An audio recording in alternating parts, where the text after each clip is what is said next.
A favela é um ponto em branco no mapa.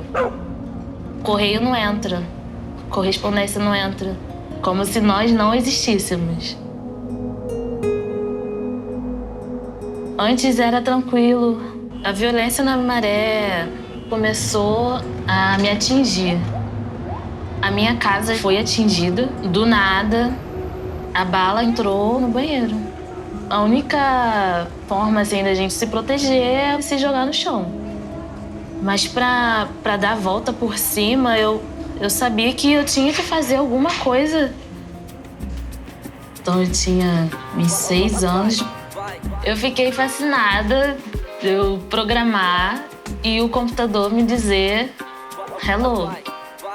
Então, se eu podia fazer isso, eu podia mudar o mundo.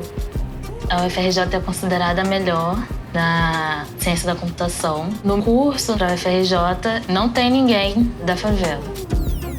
Na Universidade Federal do Rio de Janeiro, o curso de ciência da computação é um curso bastante procurado, é um curso muito competitivo. Vamos estudar, é para estudar, vamos estudar. Inicialmente não era fácil ter acesso ao computador.